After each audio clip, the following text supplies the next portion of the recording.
Waalaikumsalam. Ya, salam sejahtera untuk kita semua. Selamat pagi, selamat datang. Ya, perkenalkan saya Fahri Nugraha dari angkatan M56 akan membantu jalannya acara. Oke, kali ini temanya kan journey to be success in business ya. Jadi gimana perjalanan sebuah bisnis untuk menuju kesuksesan gitu. Kalau ngomong sukses bisnis itu pasti ada perjalanan yang penuh tantangan, jatuh bangun dan juga pembelajaran yang berharga gitu. Hari ini kita kedatangan 3 narasumber. Yang pertama kita ada dari Managing Director and Founder dari R Synergy Resource, CEO Founder PT R Synergy Nix Indonesia dan Chairman PT Energi Nusantara, Cak Ahmad Arianto M29. Tepuk tangan. Oke, berikutnya ini banyak nih kayaknya nih. Ada dari Managing Director dan Founder dari Enersol, KT Mantasari, A21 ITERI, juga ketum IPA ITS nih. Cak Jogyo Susilo dari M31. Dan yang terakhir ada Direktur PT Sistek Alpha Indonesia, Cak Romas Jailani M33. Tepuk tangannya, silakan ya. Gimana Cak, bertiga sehat? Alhamdulillah, oke. Pertanyaan pertama nih Cak, ya kan? Kalau kita ngomong perjalanan bisnis ya, itu karena ada cerita unik dan perjuangannya masing-masing. Bisa nggak diceritakan sedikit mengenai bisnisnya nih? Terus dalam menjalankan bisnisnya itu kira-kira tantangan terbesarnya apa? Dan momen turning point-nya itu apa? Tolong bisa mungkin dimulai dari Cak Romas duluan, boleh silakan.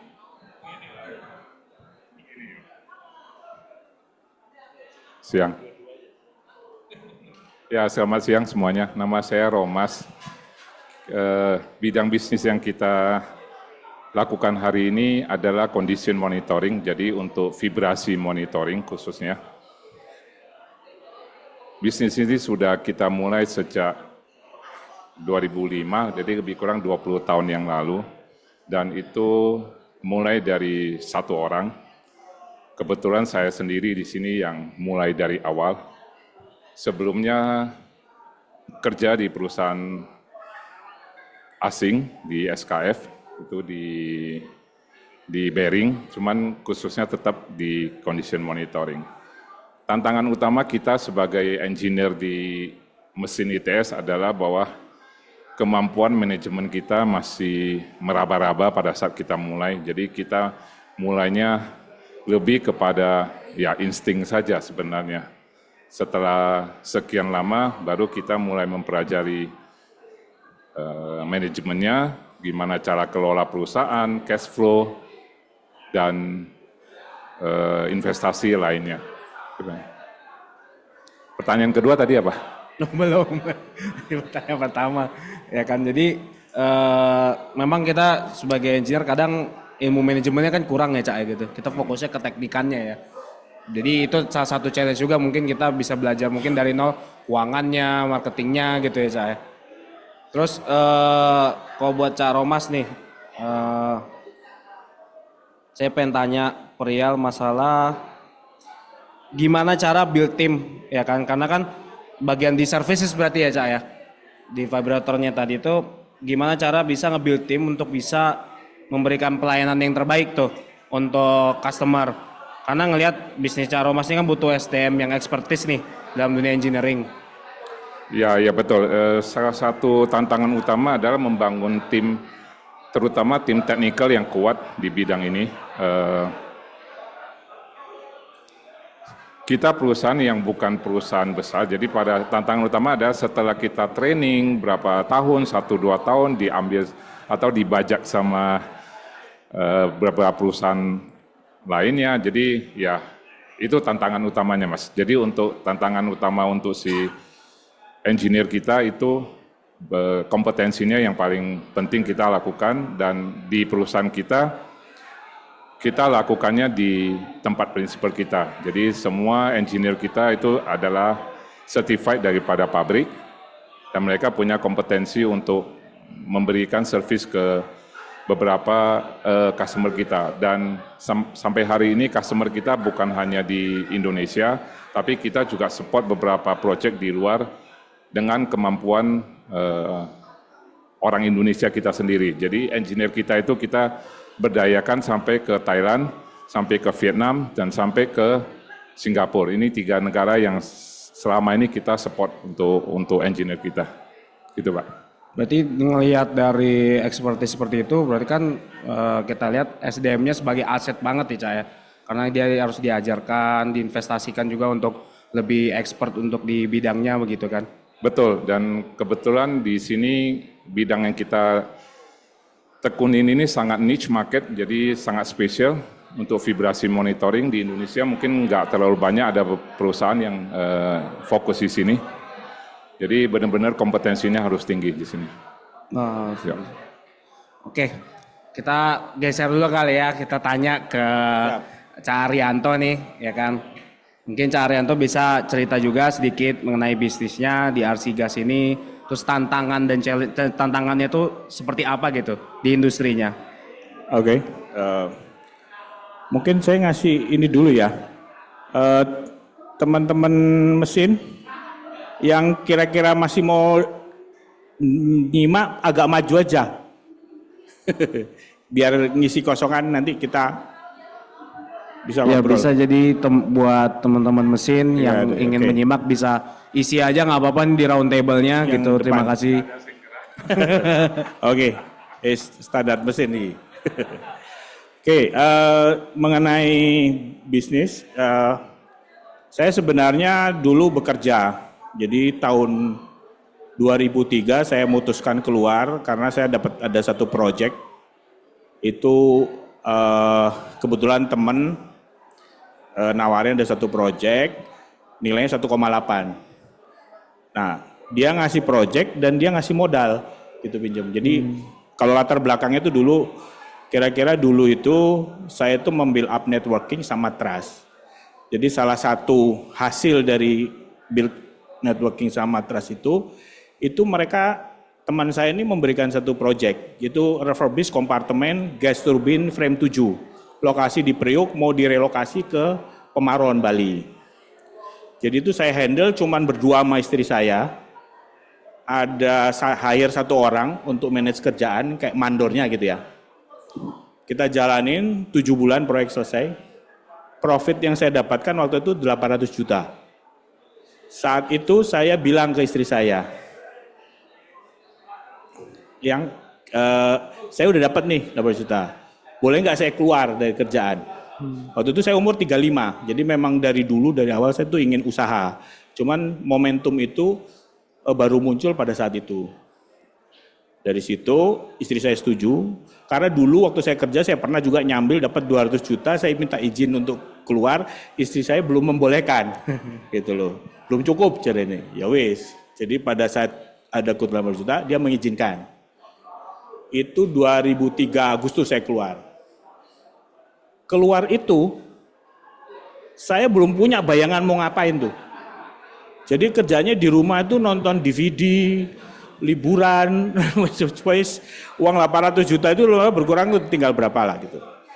Februari 2004, ada teman saya, anak mesin ITS, angkatan saya, datang ke saya, nawarin tanah mertuanya, ada 1,7 hektar.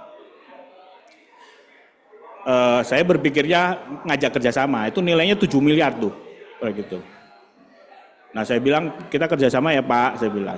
Dia bilang nggak bisa, saya maunya dibeli. Wah saya nggak punya uang, uang saya tuh sisa tinggal 500 berapa lah, 500 juta. Dari 800 itu tinggal 500 juta. Dari 500 juta itu saya nego paymentnya. Akhirnya disetujuin, kita sepakat 18 bulan.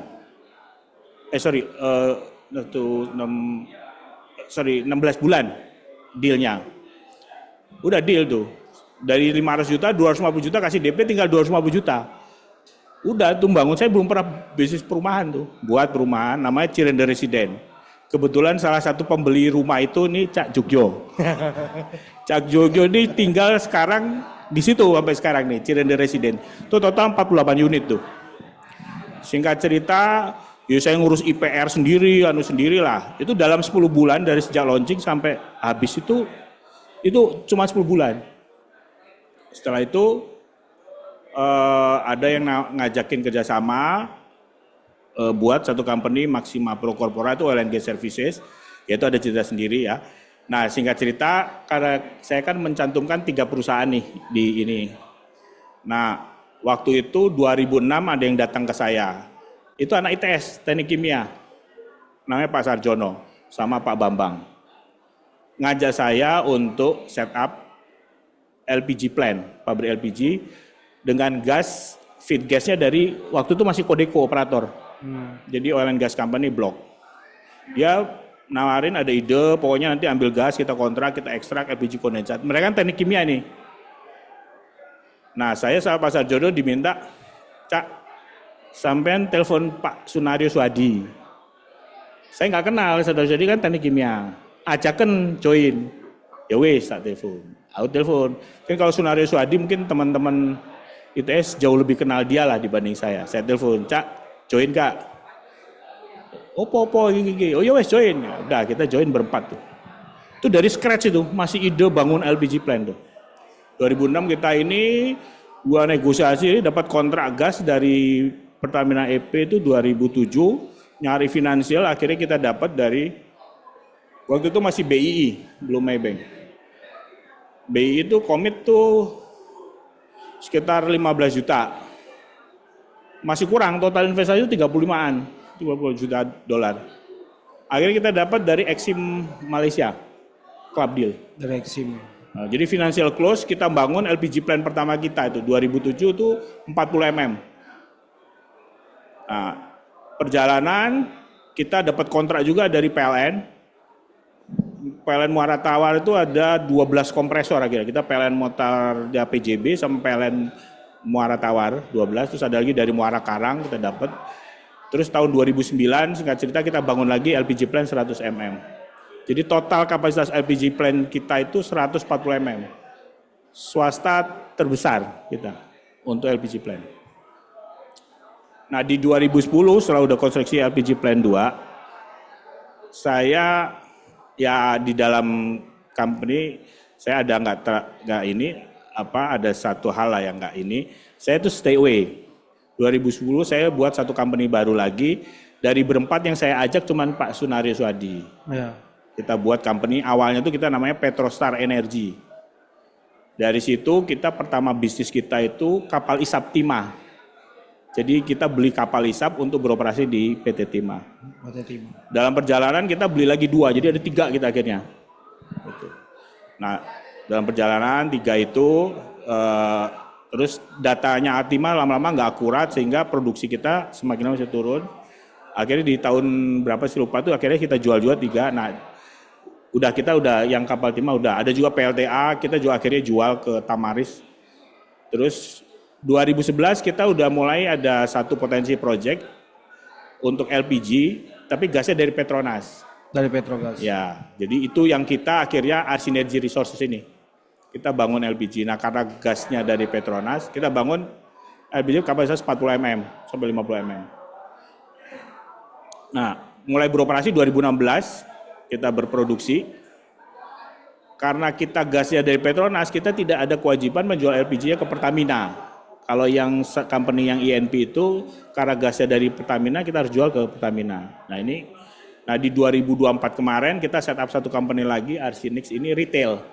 Retail ya. Retail kita buat produk 50 kilo dan 12 kilo. Jadi LPG produksi kita bottling sendiri, kita merekin RC Gas. Kapasitas 50 kilo dan 12 kilo. Jadi kita jual retail gitu. Jadi awalnya kita bisnis modelnya itu lebih ke bulk ya, kita jual ke Pertamina ke brand swasta. Nah sekarang udah retail kita. Nah itu makanya kalau umpamanya ini kita terus adain media gathering karena ini udah main retail kan, kita udah mesti terekspos ke media lah. Sebelumnya karena bisnis modelnya kita jual bulk, kita nggak pernah interaksi sama media. Jadi mulai kemarin media gathering di 2025 kita terus ada medsos segala macam lah. Kita udah mulai jalan. So far sih penjualan lumayan lah. Kita ada beberapa strategi yang menyebabkan kita bisa jual bahkan harganya lebih tinggi daripada Pertamina gitu. Mungkin gitu, Mas. Jadi kalau ngelihat kan awal dari properti itu ya, Ya. maksudnya saat resign terus bikin properti ya, Ya. bikin Jadi, develop properti. Mungkin saya bilang gini ya, saya tidak pernah menentukan akan bisnis apa. Jadi pada saat peluang datang, saya analisa, saya lihat resikonya, apakah kita bisa mitigasi, apakah kemampuan kita untuk menghandle resiko itu kita mampu, maka saya jalankan. Jadi saya itu nggak ada tujuan buat perumahan, itu karena teman saya datang nawarin ada tanah. Tanah ya. Jadi banyak dulu tuh waktu saya masih kerja tuh nyambil saya ada punya apotek dulu di Pamulang itu buat apotek tuh. Pernah apotek, pernah jualan pecel saya pernah tuh di GBK. Jadi apapun lah, saya nggak pernah mematok. Jadi kalau saya bilang ke teman-teman ini, kalau saya ya bisnis itu jangan dibatasin oleh kompetens kita, gitu loh. Jadi selama bisnis itu bisa kita analisa ya resiko dan ininya dan resourcesnya kita punya, ya jalankan gitu loh. Jadi kayak once it's visible, Ya, diambil jadi ya. Gitu kalau mau cerita dari saya mulai lulus sampai ini. Mungkin banyak itu. Ini saya kebetulan saya bawa ini karena takut ada yang lupa gitu loh. Jadi ada banyak lah, semua peluang tuh rata-rata saya ambil lah rata-rata ya. Gitu. Kecuali kalau yang memang saya lihat udah berisiko, kita terus nilainya juga terlalu tinggi di atas kemampuan kita, ya kita nggak akan ambil gitu. Emang jiwanya kayaknya udah pembisnis nih, Cak. Jiwa nekat lah. Iya, karena kan tadi kalau margin profitnya masih 200 juta belum boleh resign kan sama istri kan. Tapi gini Mas, untuk jadi pengusaha itu yang paling penting itu mental. Jadi mindset dan mental. Jadi boleh saya bilang orang rata-rata kenapa gagal di usaha itu maksudnya itu keikhlasan pada saat kita loss atau gagal itu kurang. Jadi contoh nih, umpamanya sekarang saya dari nol, saya punya uang, dapat profit 1 miliar, habis itu saya bisnis lain nih. 1 miliar itu kemudian kita loss 300 gitu loh. Nah kebanyakan orang itu menangisi yang 300-nya hilang. Bukan mensyukuri yang 700-nya yang masih ada. Karena dia tuh dari nol gitu loh. Iya. Itu satu. Kedua, kalau sudah hilang itu udah jangan dipikirin gitu. Cari lagi gitu loh. Saya nggak bilang bisnis saya selalu sukses. Saya ada bisnis yang ditinggal lari partner. Itu ada outstanding di bank tuh 500.000, habis itu tagihan dari vendor ada berapa, itu total kita tuh hilang uang tuh mungkin 8 miliar. Saya tuh kerjanya diomelin sama istri saya tuh, case itu. Kamu tuh soalnya, saya bilang lo ya udah hilang ya apa aku ngomong gitu loh. Jadi banyak tuh, kapan juga ada teman juga tuh, ada proyek gitu kan, gagal, fail, loss itu, ya sudah gitu loh. Maksud saya gak ada gunanya kita meratapi apa yang udah ini. Mungkin gitu aja kira-kira. Ya. Terus nih, Cak, terakhir saya tanya nih, kan Cak Arianto kan buat Arsigas ya. Nah, sedangkan Arsigas itu di situ posisi banyak pesaing, apalagi Pertamina yang cukup kuat secara brandingnya gitu. Nah, kira-kira untuk dari Cak Arianto nih tips berinovasi untuk dalam persaingan di industrinya itu gimana? Maksudnya gimana cara bisa kita menunjukkan unique selling point kita ke customer begitu? Jadi gini, LPG di Indonesia dari 100% demand, 80% masih import. Lokal itu cuma bisa memproduksi 20%. Itu termasuk produksinya Pertamina, produksinya LNG Bontang, refinery Cilacap, kita swasta-swasta itu ada beberapa lah. Selain kita itu ada ESA, itu punyanya Boy Thohir. Terus ada Yudhistira, ada beberapa lah. Itu cuma 20%, Pak. Jadi in term of market sebenarnya masih besar kita. Itu soal satu ya. Nah di Indonesia LPG itu orang taunya produk Pertamina. Padahal ada 3 brand swasta. Sebelum kita launching itu ada 3 brand swasta itu udah available. Yang paling lama namanya Blue Gas. Itu punyanya grup Sintesa, Johnny Wijaya. Itu udah hampir 30 tahun. Dia konsepnya beli LPG Pertamina, di bottling, di mereknya dia, Blue Gas. Blue Gas ya. Ya, ukurannya kalau salah 5,5 kilo lah. Itu yang paling lama, itu brand swasta yang paling lama. Kemudian ada My Gas, warna kuning. tabungnya. Itu punyanya pengusaha namanya Yan Bunyamin. Dia punya storage di Eretan, itu dulu dikontrak oleh Pertamina. Jadi kalau Pertamina mau ngambil LPG, dia import, taruh di storage itu, diambil, masukin SPBE, ditabungin, terus dijual. Nah dia pemilik Eretan. Pada saat dia putus kontrak, dia punya fasilitas tapi nggak ada income kan. Akhirnya dia bangun filling plant. Dia import LPG, terus diberekin sendiri dengan filling plant, mereknya MyGas, warna kuning. Itu kemudian ada Primgas, warna putih. Itu base-nya di Surabaya. Nah, Primgas ini dari mulai nol sampai sekarang itu kita yang supply LPG-nya. Oh.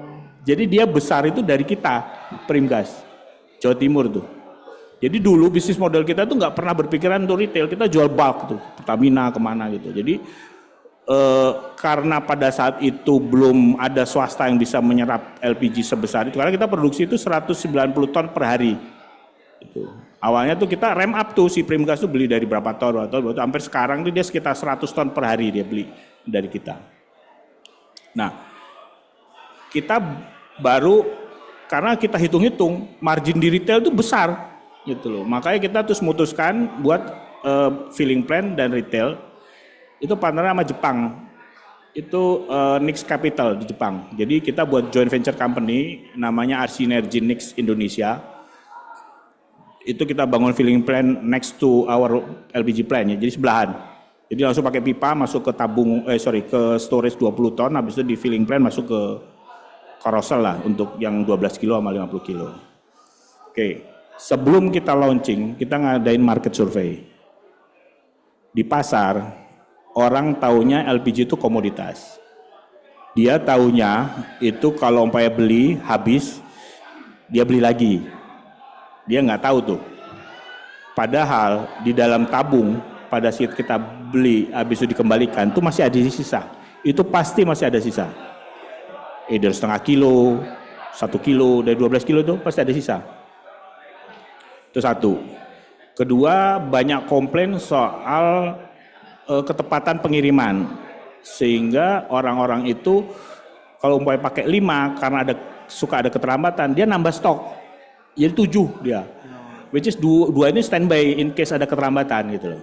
Itu ketepatan pengiriman itu semua kita semua.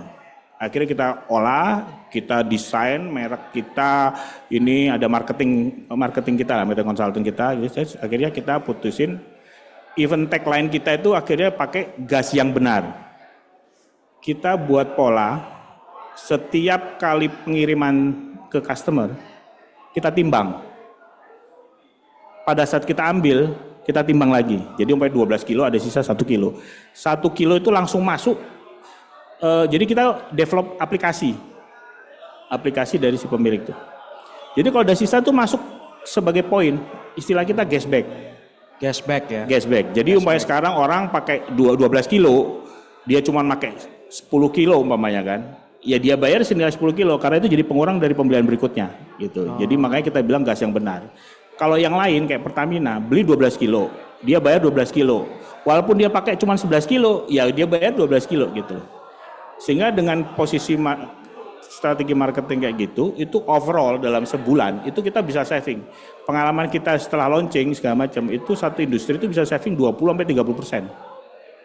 Karena itu, walaupun kita harga LPG-nya rupiah per kilonya itu lebih tinggi dari Pertamina. Jadi sekarang ini kita tuh penjualan tuh terus apa? Jadi ada testimoni dari satu restoran di Surabaya gitu kan, dia nanya gini terakhir, wah ini gas yang amanah gitu loh. Maksudnya karena ada satu case di satu restoran pakai 50 kilo, separuh frozen. Artinya dia bayar 50 kilo, dia cuma pakai 25 kilo. Gitu. Kalau kita frozen, dia pakai 25 kilo, yang frozen ini dihitung gas back kan, jadi dia benar-benar bayar cuma yang 25 kilo. Gitu. Dan di lapangan terus terang Pertamina itu banyaklah kecurangan Pertamina. Itu kita nemuin di lapangan LPG subsidi 3 kilo itu isinya cuma 1,5 kilo. Artinya ya nggak subsidi mungkin ya. Ngerti kan? Ya. Jadi harganya mungkin harga murah, tapi isinya juga sedikit gitu loh. Kayak istilahnya sampean tuku Coca-Cola 1 liter harganya murah, tapi isinya cuma separuh. Ya kan podo ae larang gitu loh. Gitu. Jadi banyak di di pasaran. Nggak sesuai yang dibeli gitu Cak ya berarti. Ya. Misalnya beli 12 kilo ya dipakai ternyata cuma bisa 8 kilo gitu kan. Betul. Itu kan juga jadi kerugian gitu untuk customer. Dan kita sekarang pakai aplikasi itu juga salah satu nilai tambahnya itu ada satu kita barusan kontrak namanya Isana Fried Chicken punyanya Agim. Jadi kelasnya kelas middle low lah. Ada 126 outlet Jabotabek. Itu kontrak sama kita. Kontrak sama Isana tadi ya, Isana Fried Chicken. Isana Fried Chicken. Fried Chicken ya. Nah, kita kontrak sama mereka. Nah, dia akan ngasih untuk Jawa Timur atau Jawa Tengah. Karena apa? Karena dia dengan aplikasi dia bisa monitor pembelian di Jawa Tengah gitu. Karena ternyata di Jawa Tengah tuh penjaga outlet itu beli 3 gitu loh, tapi pakainya cuma 2 gitu loh. Nah, dengan pakai aplikasi order dari holding, kita tinggal deliver gitu loh. Jadi nggak ada itu. Jadi mereka ngeliat itu salah satu nilai tambah lah. Terus kita garansi pengiriman juga 2 kali 24 jam lah. Selambat-lambatnya. Jadi si pembeli itu bisa memplanning lah gitu. Dan kita belum masuk ke household rumah tangga. Karena Karena rumah tangga itu pengembalian tabung dari customer itu unpredictable. Jadi kalau rumah tangga kan ibu-ibu tuh kadang masak, kadang enggak, GoFood segala macam. Akhirnya kita mutusin enggak karena dengan tidak pastinya tabung tidak kembali, investasi tabung kita jadi membengkak. Iya, ini cost-nya ya. Ya, jadi kan kita berproduksi terus nih. Kalau tabung kita ada di mana-mana nggak balik kan ya kita harus buat tambah nabung gitu. Ini aja sekarang kita terus tambah tabung gitu. Ada yang di distributor tabung tertahan kita cepet-cepet tarik sekarang. Gitu. Jadi so far sih oke lah grafik. Jadi mostly sekarang masih di B2B ya. B2B kita sih memang untuk sementara nggak masuk ke household. Ya tadi bagus banget tuh unique selling point-nya kita lihat bisa menggebrak yang tadinya orang nggak sangka. Ternyata LPG itu masih ada sisa ya kalau misalnya pada saat pemakaiannya gitu masih ada residunya. Ya. Gitu. Dan satu sisi juga menunjukkan kecepatan gimana cara delivery-nya gitu Cak ya. Ya. Jadi service itu utama gitu buat customer gitu ya. Oke mungkin saya lanjut nih ke Cak Jogyo nih. Kok Cak Jogyo gimana nih? Kan kalau saya lihat nih banyak banget nih sempat jadi CEO dan founder SA Security, jadi Managing Director Founder Enersol, KTM Antasari sampai ke FNB juga nih A21 Eatery ya. Itu gimana perjalanannya gitu Cak? Terima kasih Cak Fahri. Dalam beberapa hal sih saya agak mirip-mirip polanya dengan Cak Haryanto. Kita tidak terlalu punya acuan ingin bisnis apa sebenarnya ya. Kita lebih melihat ke peluang. Kalau bisnis awal saya yang saya anggap berhasil malah bidangnya bukan urusannya sama engineering. Bisnis saya mulai bisnis semenjak saya kerja. Saya dulu kerja terakhir di Shell Indonesia. Nah, karena di Shell itu kerjaannya agak ringan, setiap hari setengah hari kerjaan udah kelar, sehingga akhirnya saya mulai serius berbisnis. Nah, termasuk bisnis saya yang Enersol yang sampai sekarang masih ada. Kita ada workshop aplikasi di Gresik sama pengolahan limbah B3 itu saya mulai tahun 2002, zaman saya masih kerja di Shell Indonesia. Nah 2002 saya juga karena waktu cukup luang waktu kerja di Shell, saya bikin perusahaan security. Security ini bukan sekuritas, keamanan tepatnya. Jadi terakhir saya punya anak buah satpam itu sekitar 2.000 orang. Nah itu bisnis pertama saya yang saya anggap sukses, malah bisnis keamanan. Tahun 2007 saya jual bisnisnya, saya dapat cuan lumayan lah 2007, 2 digit miliarnya. Untuk seumuran saya waktu itu juga sangat lumayan.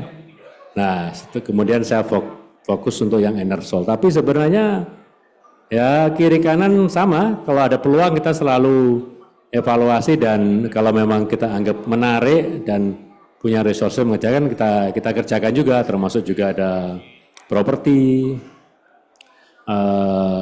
termasuk juga ada beberapa sifatnya keagenan dari beberapa produk global dan juga sempat juga kita bisnis maintenance alat berat pada waktu mining lagi bagus-bagusnya di Kalimantan 10 tahun lalu kita sempat juga bisnis maintenance alat berat dan juga jualan pelumas sama solar gitu. Nah Namun semakin mengarah ke sini, saya memilih bisnis yang agak enteng-enteng aja, yang nggak terlalu berat mikir-mikirnya, sehingga akhirnya lah muncul yang namanya A21 Eatery, bisnis F&B kuliner, KTM Antasari, tadinya juga ada Big Bear Chopper, terus ya beberapa bisnisnya sifatnya engineering seperti assembly sama perakitan panel, kita close down dan sebagainya ya. Karena menyesuaikan dengan umur. Menyesuaikan dengan umur dan ya kita lihat setelah pandemi ini kan peta bisnis banyak berubah. Yang tadinya banyak bisnis itu saya cenderung sendirian, mulai setelah pandemi saya cenderung untuk berpartner. Karena memang dari 20 sekian bisnis yang pernah saya coba, yang gagal lebih banyak. Dan itu adalah karenanya, salah satunya adalah karena saya nggak punya partner. Jadi kita ngegas terus saja, nggak ada yang ngerem. Ya hilang ya sudah, cari yang lain. Hilang ya sudah, cari yang lain. Ya seperti Cak Haryanto bilang, kita nggak usah meratapi yang hilang. Jalan terus saja. Nah, itu salah satu kelemahan yang menurut saya punyai karena saya nggak punya partner yang bisa mengerem ekspansi saya. Nah setelah pandemi saya cenderung berbisnis itu mencari partner, terutama banyak menginisiasi partner itu sesama alumni TS karena memang tugas saya juga sebagai ketua Komjur Mesin, sebagai ketua HIPA Himpunan Pengusaha Alumni TS untuk memberi contoh bahwa kita harus bersinergi kolaborasi sesama alumni terutama. Ya, itulah yang mendasari beberapa bisnis baru yang kita create setelah pandemi. Di antaranya ada yang people development, ada yang provide training. Kita juga lagi baru set up juga perusahaan outsourcing security sama global outsourcing juga, baru akuisisi satu perusahaan. Mungkin tahun ini bisa kita launching juga. Itu semuanya sinergi, kolaborasi. Karena itu memang ya kita nggak hanya bisa ngomong sinergi aja, mudah diucapkan, tapi kalau saya nggak ngasih contoh kan ya tidak menjadi suatu gerakan yang efektif. Ini saya coba memberikan contoh. Nah, moga-moga bisa lebih berhasil. At least paling tidak saya tidak mikir sendirian. Paling tidak seperti itu. Gitu, Cak. Oke. Jadi kalau saya bisa dapat nih, Cak Romas tadi ngajarin banget nih namanya telaten ya. Harus pembisnis itu kita harus telaten. Gimana cara bisa expert dalam sebuah bidang. Cak Haryanto gimana cara bisa ngambil peluang ya Cak ya. Gitu.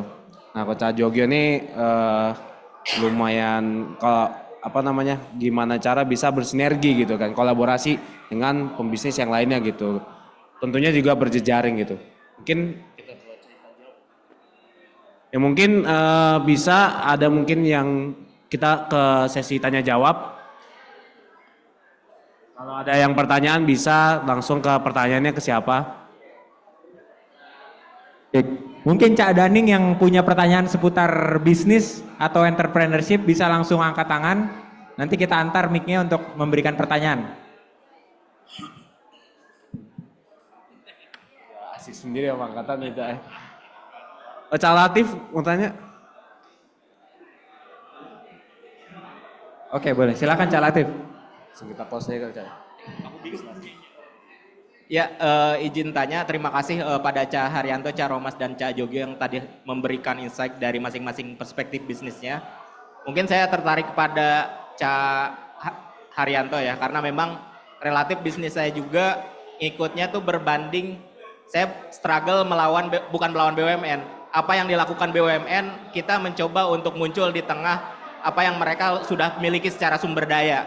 Nah, sebenarnya itu strategi yang paling efektif menurut pengalaman Pak Haryanto ketika kompetitornya itu adalah dalam tanda kutip BUMN atau negara yang notabene disupport baik secara regulasi maupun secara kepentingan. Nah, gimana kita tetap terus ngerasa di jalan yang optimis lah kayak gitu. Terima kasih kayak gitu.